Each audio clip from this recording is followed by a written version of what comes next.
मान्यवर सम्मानित साथी ने बहुत ही गंभीर विषय को टच किया है। साथ में ही बाकी विधायक साथियों ने भी इस पे अपनी चिंता जाहिर की है। सर, हरियाणा प्रदेश का नौजवान इस नशे के जाल में ना फंसे, इससे इसका बचाव हो, उसके लिए हमारी सरकार ने एक संकल्प नाम का प्राधिकरण बनाने का एक विचार, वो प्रस्ताव गठित करने का प्रस्ताव अभी दिया है। उससे पहले सरकार लगातार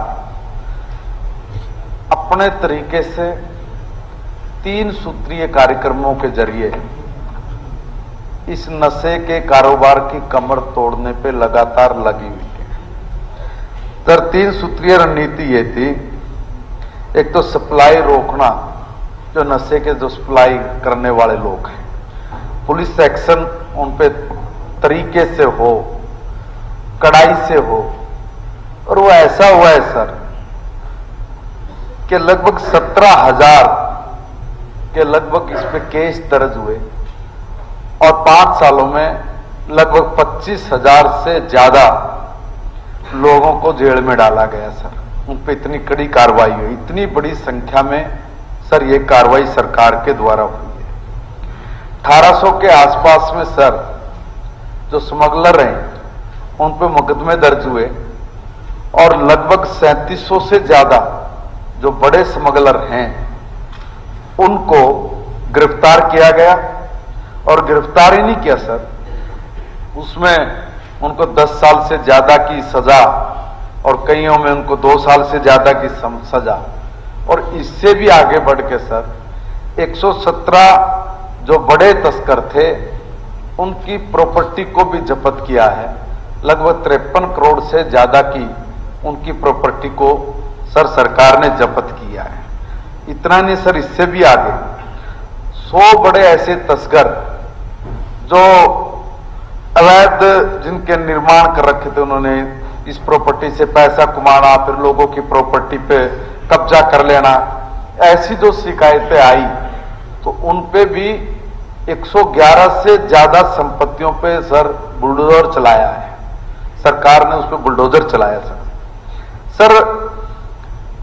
इसको रोकने के लिए और भी कई साथी पहले भी कहते थे कि भाई दुकानों पे नशा मिलता है, तो ऐसे जो केमिस्ट थे जो जिन पर अवैध रूप से बिक्री हो रही थी सर, 969 केसों में 1325 गिरफ्तारियां सर हुई हैं और 100 से ज्यादा ऐसे केमिस्टों के जो लाइसेंस हैं वो भी सर रद्द हुए हैं।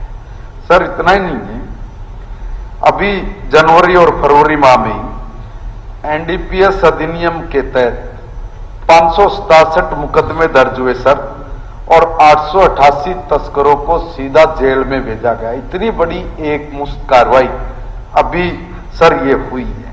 सर कुछ आदतन अपराधी भी होते हैं जो ये कारोबार करते हैं, बाज नहीं आते मगर पकड़े नहीं जाते। पता होता है कि भी ये कारोबार करते हैं मगर पकड़ में नहीं आते। ऐसे भी लोगों पे सर जो आदतन हैं उनको भी सर पकड़ में आए हैं और 65 के आसपास में जो ऐसे तस्कर थे उनको भी सरकार ने पकड़ के जेल में अंदर डाला है।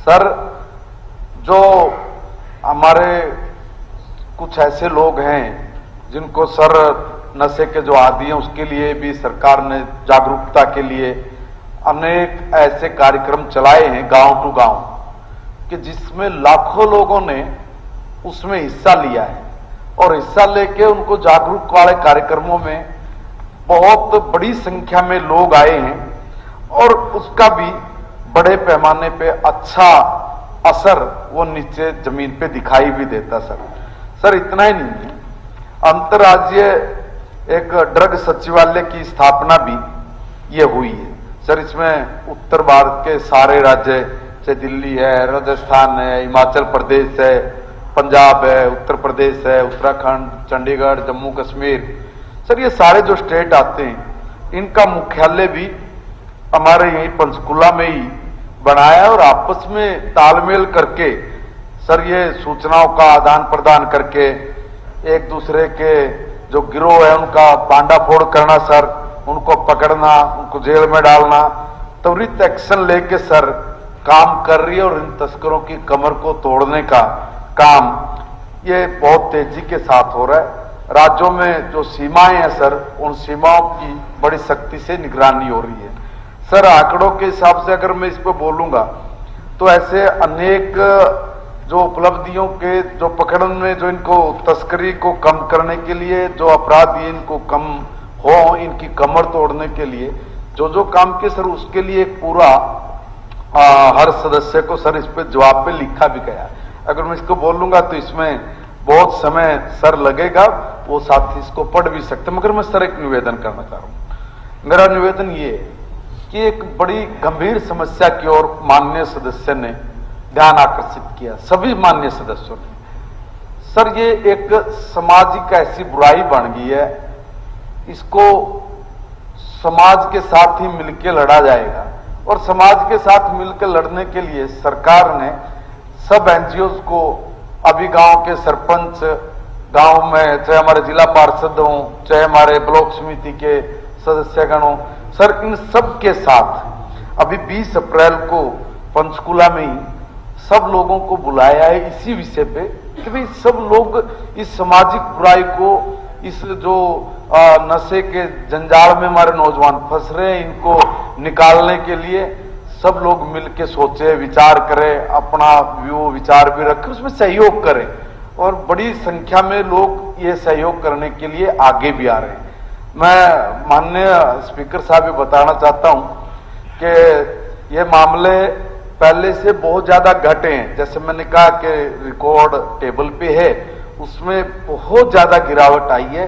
सरकार किसी भी सूरत में ऐसे लोगों को बख्शेगी नहीं जो लोग इस काम में सम्मिलित हैं। जैसे ही पता लगता है उनकी कमर तोड़ने का काम सरकार निरंतर कर रही है और मैं निवेदन करूंगा अपने सभी साथियों से कि जहां भी उनको भी कहीं पर इस प्रकार की बुरी बीमारी की जानकारी होती है तो वो एक बार जरूर साझा करें ताकि हम लोग इस बुराई को जड़ से मिटाने के लिए मिल के काम कर सके सर। धन्यवाद सर। श्री शीशपाल।